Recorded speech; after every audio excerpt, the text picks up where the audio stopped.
Hasan. Baiklah, terima kasih kepada ketua kelasnya. Sebelum saya memulai pelajaran, saya ingin mengabsen terlebih dahulu.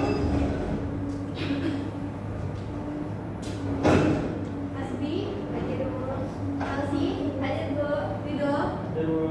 Baiklah, sebelum masuk ke pelajaran pada hari ini, ingin bertanya, sebelumnya kita membahas materi tentang apa? Lupa, Bu? Ya, Elsie. Bisa dijelaskan sedikit mengenai materi kita minggu kemarin kepada Elsie? Atau mungkin Feby? Jadi seni rupa itu terdiri dari dua macam, ada seni rupa dua dimensi dan juga seni rupa tiga dimensi. Nah, kalau seni rupa dua dimensi ini sebenarnya sebuah karya memiliki panjang dan lebar, sedangkan yang tiga dimensi ini memiliki panjang, lebar, dan volume.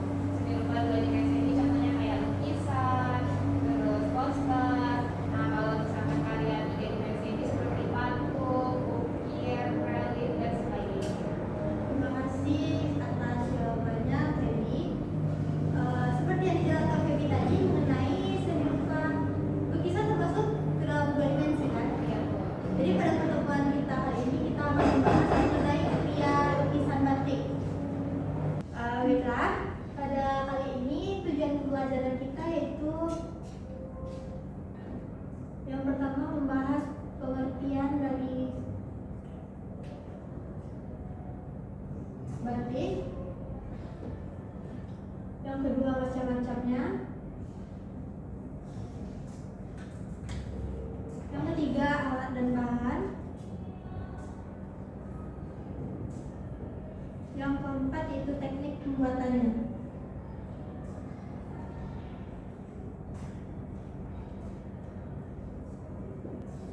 Nah, sebelumnya ada yang mengetahui apa itu yang disebut dengan batik? Baiklah, mungkin tidak ada yang tahu ya apa itu batik sebelumnya. Tidak, Bu.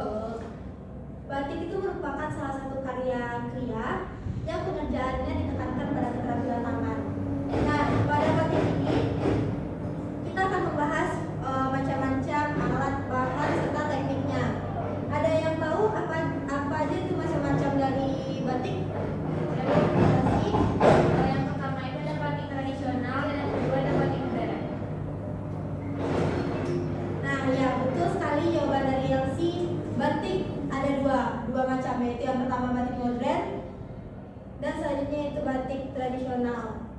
Nah, karakteristik dari batik tradisional dan modern ini memiliki beberapa yang dapat dibedakan, yaitu yang pertama batik tradisional. Batik tradisional ini biasanya bermotif seperti ular, pagoda, geometris, dan barong, dan warnanya cenderung gelap.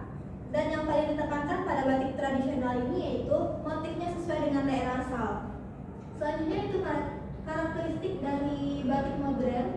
Umumnya batik modern ini bermotif seperti flora ataupun fauna.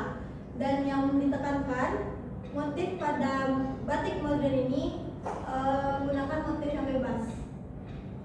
Nah, selanjutnya itu bahan dan alat dari pembuatan batik. Siapa yang bisa jawab? Ya, silakan Wi. Kalau bahannya, Bu, seperti kain mori, yang kedua ada lilin malam, yang ketiga ada pewarna. Nah, pewarna di sini dibagi menjadi dua, Bu. Yang pertama ada pewarna alami, misalnya seperti daun suci, kuning, dan lain-lain. Sedangkan warna buatan seperti remazol dan natron, Bu. Sedangkan alat pembuatan batik ini, Bu, terdiri dari cantik untuk melukis.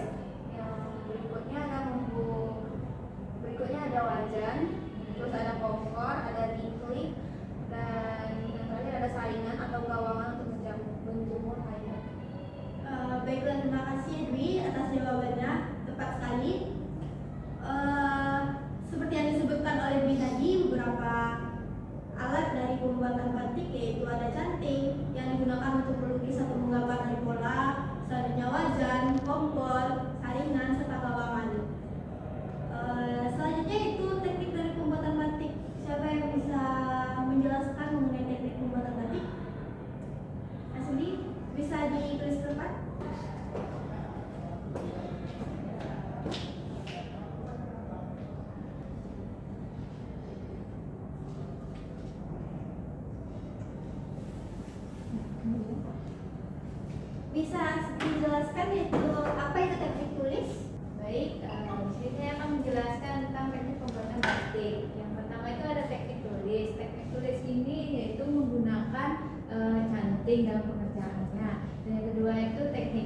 teknik cap ini yaitu menggunakan alat berupa stempel. Dan yang terakhir itu teknik cetak. Teknik cetak itu digunakan menggunakan sablon. Baiklah, terima kasih Asri. Beri aplaus untuk Asri. Nah, dari materi yang sudah Ibu sampaikan tadi mengenai pengertian, macam-macam alat, bahan, serta teknik dari pembuatan batik, Ibu minta kalian dibagi 2 kelompok, dan masing-masing kelompok itu membuat contoh sketsa batik tradisional dan modern serta alasannya kenapa itu disebut dengan batik modern ataupun tradisional. Silakan. Siapa aja kelompoknya, Bu? Feby sama Elsie, Rido, Dwi sama Sri.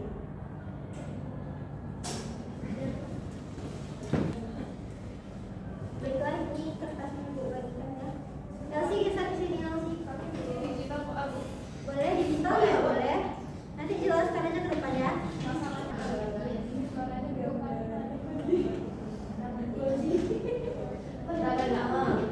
Yang tradisional, ada yang tradisional yang luar, yang modern. Apakah sudah selesai? Udah, Bu. Yang saya ini yang ini ada juga bikin digital aja, Bu. Buat batik Modern. Coba kelompok Feby ke depan jelasin sketsa yang bikin. Itu boleh, itu ada yang digital ya tadi? Iya, Bu. Ada ke depan, coba.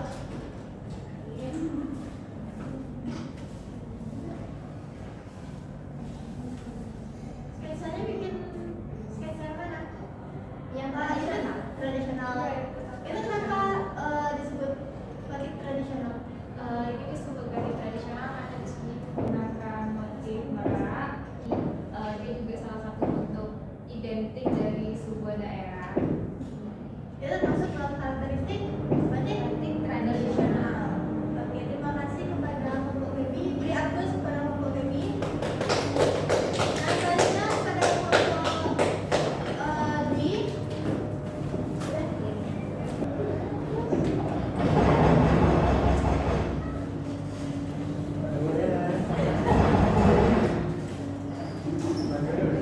Dengan kombinasi antara batik tradisional dengan batik kontemporer seperti sekarang.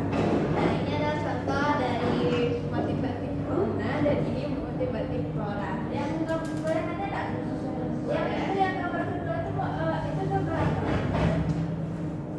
Itu tuh mana? Ini adalah gambar bunga. Bunga rafflesia ya kira-kira ya, karena dia tengah-tengahnya memiliki motif apa bintik-bintik. Itu udah sesuai kan sama karakteristik yang dijelaskan. Siapa yang jelaskan tadi bagian batik modern ya? Iya. Oke, terima kasih kepada kelompok ini. Beri aplaus kepada kelompok ini.